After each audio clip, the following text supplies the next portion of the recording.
Hello everyone, स्वागत है आपका आपके यूट्यूब चैनल रियो जस्टिस में। और डेली जीके डोज के तहत हम आज कुछ और इम्पॉर्टेंट जीके के फैक्ट्स जानेंगे जो कि हमारे सभी कॉम्पिटिटिव एग्ज़ाम्स में काफ़ी यूज़फुल होंगे, चाहे वो एसएससी हो, रेलवे हो, यूपीएससी हो, पीएससी हो, because these are GK questions जो कि सभी कमीशंस में एक जैसे रहते हैं। So let's start our today's video. Important facts for all the exams, सभी परीक्षाओं के लिए उपयोगी तथ्य में सबसे पहला है हमारा कि भारत में स्थानीय शासन के वास्तुकार कौन थे। लोकल गवर्नमेंट के जो वास्तुकार थे वो थे बलवंत राय मेहता। त्रिस्तरीय पंचायती राज व्यवस्था की सिफारिश किसने की थी? तो ये की थी बलवंत राय मेहता ने। पंचायती राज पद्धति को द्विस्तरीय पद्धति में बदलने की सिफारिश की थी अशोक मेहता की समिति ने। ठीक है। जीवी के राव तथा लक्ष्मीमल सिंघवी के नेतृत्व में समिति गठित हुई थी। क्रमशः जो राव कमेटी थी वो 1985 की है और सिंघवी की जो कमेटी थी दैट वाज एस्टैब्लिश इन 1986। ठीक है। 73rd कॉन्स्टिट्यूशनल अमेंडमेंट एक्ट के द्वारा महिलाओं के लिए व्यवस्था की गई थी 1/3 आरक्षण की, 1/3 रिजर्वेशन फॉर द विमेंस। ये हुआ था 73वें संविधान संशोधन द्वारा। This is important one. Bharat का प्रथम राज्य जिसने पंचायत चुनाव में महिलाओं को 50% रिजर्वेशन दिया था तो ये है बिहार। 2 अक्टूबर 1959 से पंचायती राज व्यवस्था सर्वप्रथम आरंभ हुई थी राजस्थान के नागौर जिले से। संविधान सभा के संवैधानिक सलाहकार थे BN राव। भारत के वह राष्ट्रपति जो ट्रेड यूनियन आंदोलन से संबद्ध हैं तो वो हैं VV गिरी। वह मुख्य न्यायाधीश जिन्होंने राष्ट्रपति के रूप में कार्य किया था। This is important one because वो न्यायाधीश भी थे और उन्होंने एज अ प्रेसिडेंट भी एक्ट किया था। तो he is justice M Hidayatullah. 5वीं अनुसूची के अनुसार किसी भौगोलिक क्षेत्र को अनुसूचित क्षेत्र घोषित करने का संवैधानिक अधिकार है तो ये अधिकार है राष्ट्रपति यानी प्रेसिडेंट के पास में। राष्ट्रपति भवन को डिज़ाइन किया गया था एडविन लुटियंस द्वारा। भारत का वह द्वितीय उच्चतम प्रतिष्ठित पदाधिकारी जिसके पास पद के संबद्ध कोई औपचारिक कार्य यानी रिस्पॉन्सिबिलिटी नहीं है तथा राष्ट्रपति की अनुपस्थिति में उसके कार्यों का निर्वहन करता है। इतना लंबा स्टेटमेंट था वाइस प्रेसिडेंट के लिए। भारत के उपराष्ट्रपति की वैसे कोई रिस्पॉन्सिबिलिटी नहीं होती but in the absence of president he do all the works of the president. Okay. Article 67B यानी कि अनुच्छेद 67 खा के अनुसार उपराष्ट्रपति को उसके पद से पदच्युत करने संबंधी प्रस्ताव प्रस्तुत किया जा सकता है किस हाउस में, किस सदन में? तो वो किया जा सकता है राज्यसभा में। अनुच्छेद 64 यानी 64 के अनुसार राज्यसभा का सभापति होता है उपराष्ट्रपति। भारत के उपराष्ट्रपति के निर्वाचन में भाग लेते हैं संसद के दोनों सदनों के सभी सदस्य। ये क्वेश्चन आता है कि उपराष्ट्रपति के इलेक्शन में कौन कौन पार्टिसिपेट करता है। उदारीकरण, निजीकरण और भूमंडलीकरण की नई आर्थिक नीति घोषित की गई थी प्रधानमंत्री नरसिम्हा राव के द्वारा। नियंत्रक एवं महालेखा परीक्षक की टीका टिप्पणी पर उचित कार्यवाही की अंतिम जिम्मेदारी होती है संसद की। भारत में न्यायिक सक्रियता संबंधी है जनहित याचिका से, यानी कि न्यायिक सक्रियता stands for judicial activism and जनहित याचिका stands for public interest litigation, that is PIL। Okay. जो मनुष्य ये नहीं समझ पाता है कि उसे भोजन करना कब रोक देना चाहिए, वह पीड़ित होता है किस बीमारी से? तो उसकी बीमारी यानी डिजीज़ का नाम है बुलिमिया। ल्यूकेमिया एक प्रकार का कैंसर होता है जिसमें असाधारण बढ़ोतरी होती है। इसमें एक्सेसिव ग्रोथ होती है श्वेत रक्त कोशिकाओं की संख्याओं की, यानी कि वाइट ब्लड सेल्स की। जिस रूप में पौधे नाइट्रोजन प्राप्त करते हैं वह है नाइट्रेट। मानव सदृश लघुत्तम कपि है गिबन। आइंस्टीन को वर्ष 1921 के भौतिकी के नोबेल पुरस्कार से सम्मानित किया गया था। उनको सम्मानित किया गया था प्रकाश विद्युत प्रभाव के लिए। न्यूक्लियर रिएक्टरों में विमंदक या प्रशीतक दोनों की तरह प्रयुक्त होने वाला पदार्थ है। ये जो टिपिकल हिंदी है, this is only for coolant term. तो जो न्यूक्लियर रिएक्टर में कूलेंट होता है वो होता है D2O भारी जल। नेक्स्ट इज चिंपैंजी, गोरिल्ला और ओरंग उटान है महाकपि। लौह युक्त यौगिक जो रक्त को लाल रंग प्रदान करने के साथ साथ उसमें ऑक्सीजन का संचार करता है, वो है हीमोग्लोबिन। मानव गुर्दे में पथरी प्रायः बनी होती है कैल्शियम ऑक्सलेट की, इम्पॉर्टेंट वन। विटामिन जो शरीर में भंडारित नहीं होता है तो वो है विटामिन सी। इस विटामिन सी का कलेक्शन ह्यूमन बॉडी में नहीं होता है। एक गिलास पानी में कितनी कैलोरी होती है, तो वो 0 होती है, there is no calorie in water. Basmati चावल के दाने पकाने पर लंबे हो जाते हैं क्योंकि उसमें बाहुल्य होता है एमाइलेज का, जिसके चयापचयी प्रक्रम से अधिकतम ऊर्जा मिलती है, वो है वसा यानी फैट, 9.3 किलो कैलोरी प्रति ग्राम। पीनल ग्लैंड से निकलने वाले मेलाटोनिन को कहते हैं रात या अंधेरे का हार्मोन।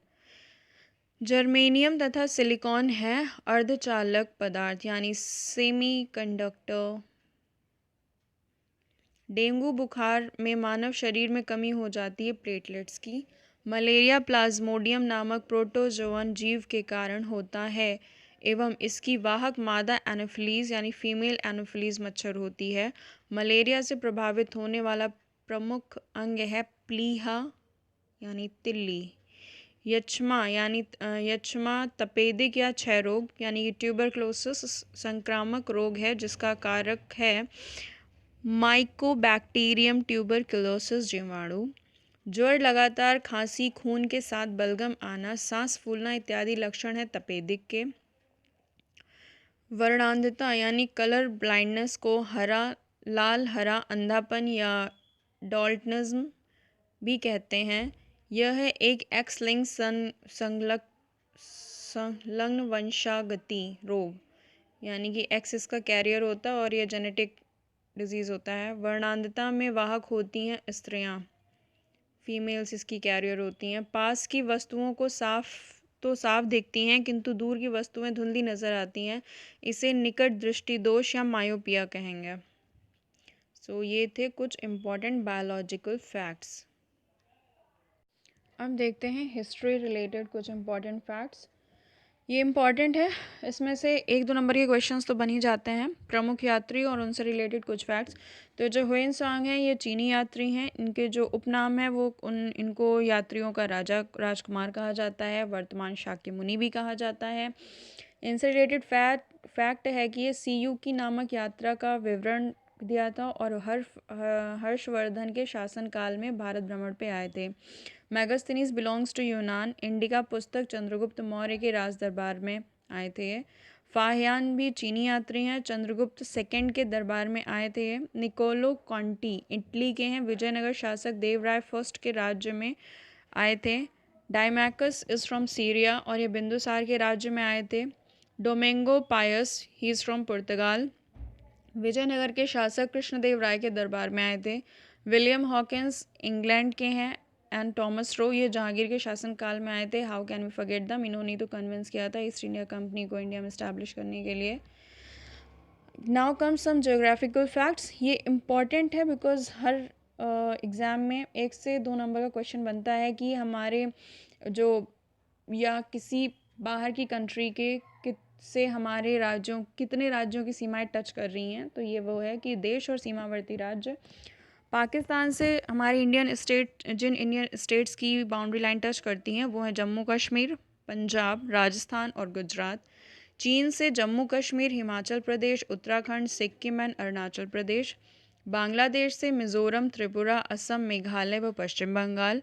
म्यांमार से अरुणाचल प्रदेश, नागालैंड, मणिपुर व मिज़ोरम। नेपाल से उत्तराखंड, उत्तर प्रदेश, बिहार, पश्चिम बंगाल व सिक्किम। भूटान से पश्चिम बंगाल, सिक्किम, अरुणाचल प्रदेश तथा आसम। और अफ़गानिस्तान से सिर्फ जम्मू कश्मीर की बाउंड्री लाइन टच करती है।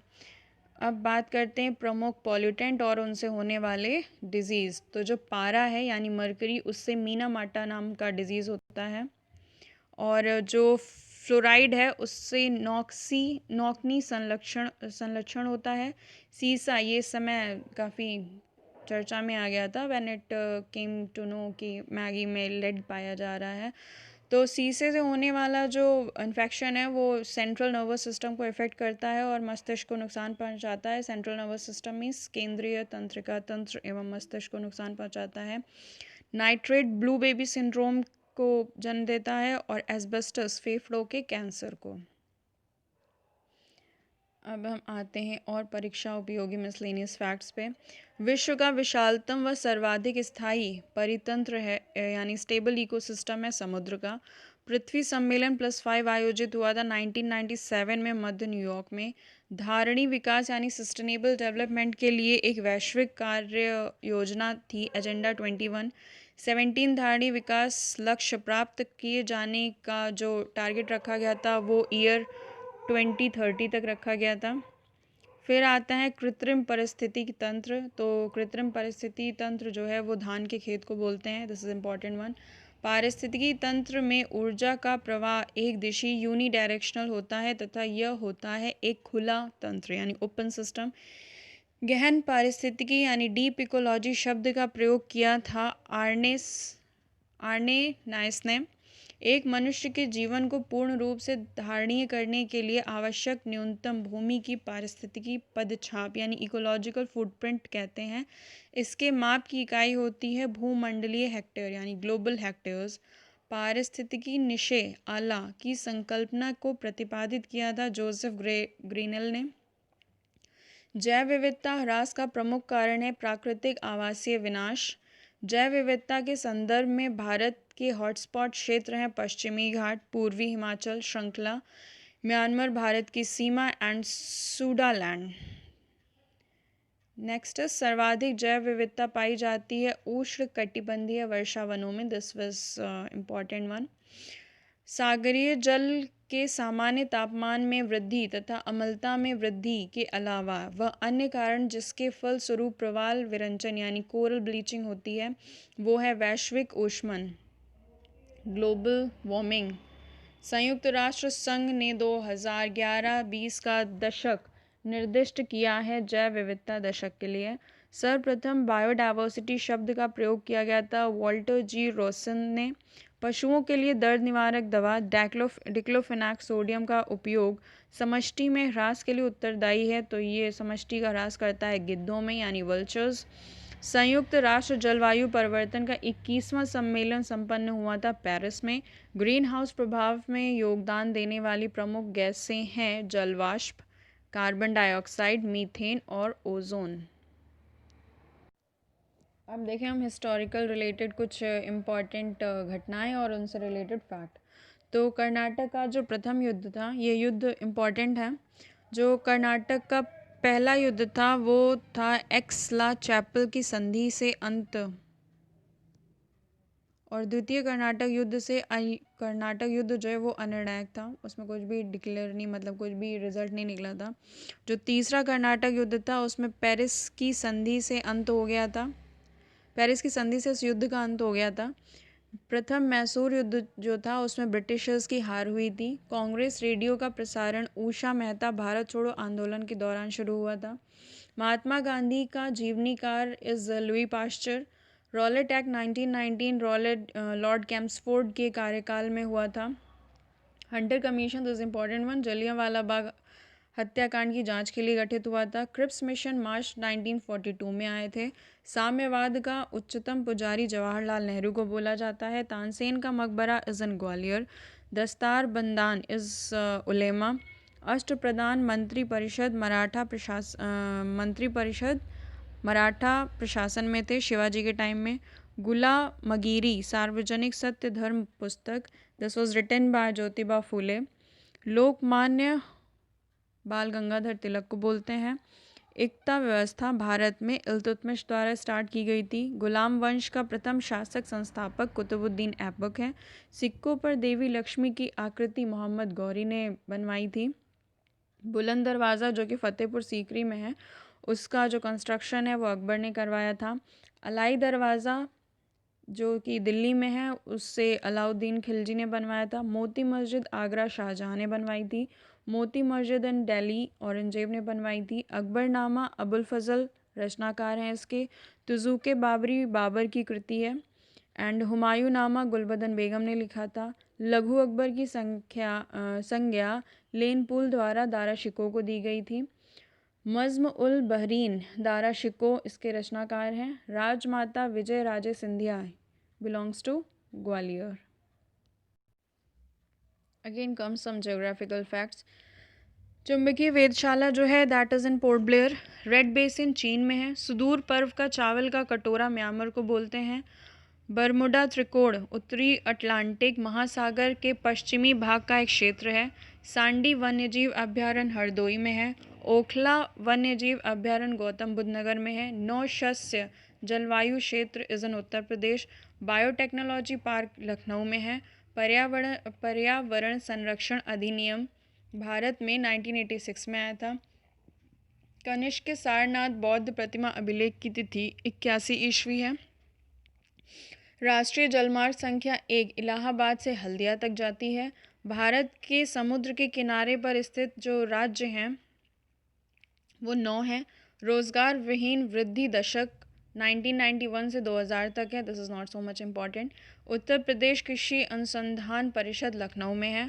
उत्तर प्रदेश में आलू का अनुसंधान केंद्र जो है वो मेरठ में है। विश्व का चीनी का कटोरा क्यूबा को बोलते हैं। लाल स्याही यूसिन से रिलेटेड है।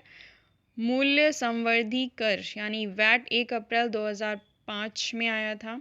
प्रत्यक्ष कर यानी डायरेक्ट टैक्स रिलेटेड है। संपदा कर या संपत्ति कर यानी कि वेल्थ टैक्स, आयकर इनकम टैक्स, निगम कर कॉरपोरेट टैक्स। अप्रत्यक्ष कर यानी इनडायरेक्ट टैक्स लगता है उत्पाद शुल्क यानी एक्साइज ड्यूटी, बिक्री कर सेल टैक्स, सीमा शुल्क कस्टम ड्यूटी, सेवा कर सर्विस टैक्स पे। चिलैया समिति इज रिलेटेड टू प्रत्यक्ष एंड अप्रत्यक्ष कर में सुधार के लिए। शराब का उत्पादन कर राज्य सरकारों द्वारा लगाया जाता है। मेलाटोनिन हार्मोन निद्रा व जागने की क्रिया से रिलेटेड है।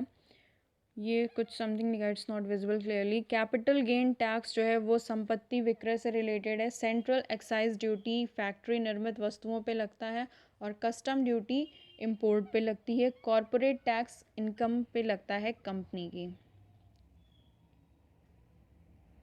Here comes very important facts of the historical events. तो बंगाल का जब विभाजन केस हुआ था उस समय लेफ्टिनेंट गवर्नर कौन था? तो ये थे सर एंड्रयूज फ्रेजर। 19 जुलाई 1905 को बंगाल विभाजन की घोषणा की थी लॉर्ड कर्जन ने।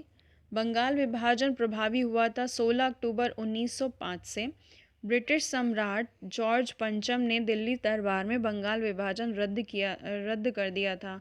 कलकत्ता की जगह दिल्ली को भारत की नई राजधानी बनाए जाने की घोषणा हुई थी 12 दिसंबर 1911 को। ब्रिटिश पत्रकार H.W. नेविल्सन जुड़े थे स्वदेशी आंदोलन से। वंदे मातरम जिस भारतीय आंदोलन का शीर्षक गीत बना, दिस इज इम्पॉर्टेंट वन, वो है स्वदेशी आंदोलन। प्रथम विश्व युद्ध के दौरान वह आंदोलन जो भारत में लोकप्रिय हुआ था तो वो था होम रूल आंदोलन, जिसे समाजवादियों में से एक व्यक्तिवादी और समाजवादियों में एक मार्क्सवादी कहा जाता है तथा दार्शनिक अराजकतावादी की श्रेणी में रखा जाता है। वो व्यक्ति हैं गांधी जी, पहला तुर्क शासक जिसने शुद्ध अरबी सिक्के चलाए तथा 2 प्रमुख सिक्के चांदी का टंका तथा तांबे का जीतल प्रचलित किया था। तो ये थे इल्तुतमिश। सिक्कों पर टकसाल का नाम लिखवाने की परंपरा तथा दिल्ली को सल्तनत की राजधानी के रूप में स्थापित करने वाला सुल्तान था इल्तुतमिश। रक्त और लौ की नीति अपनाई थी गयासुद्दीन बलबन ने। गढ़मुक्तेश्वर की मस्जिद की दीवारों पर उत्कीर्ण शिलालेख पर स्वयं को जिसने खलीफा का सहायक कहा था तो वो महाशय हैं बलबन। घरी अथवा गृह घर सार्वजनिक वितरण प्रणाली व मूल्य नियंत्रण पद्धति लागू करने वाला सुल्तान था अलाउद्दीन खिलजी। युद्ध जिसमें भारत में मुस्लिम शक्ति की स्थापना हुई थी तो वो युद्ध था तराइन का द्वितीय विश्व युद्ध, तराइन का द्वितीय युद्ध, सेकेंड वॉर ऑफ तराइन। नियामत खुदाई के सिद्धांत पर का प्रतिपादन, फारसी त्यौहार नौरोज़ को आरंभ करवाना, सिजदा व पैबोस की प्रथा आरंभ करवाने जैसे कार्य किए थे बलबन ने। हिंदी खड़ी बोली के जनक, तबला व सितार का प्रचलन करवाने वाले तूती-ए-हिंद अमीर खुसरो दरबारी कवि रहे हैं अलाउद्दीन खिलजी के। So that's all for today. Thank you so much for watching. Hope it's going to be helpful for your preparation. Keep learning, keep growing, and all the best.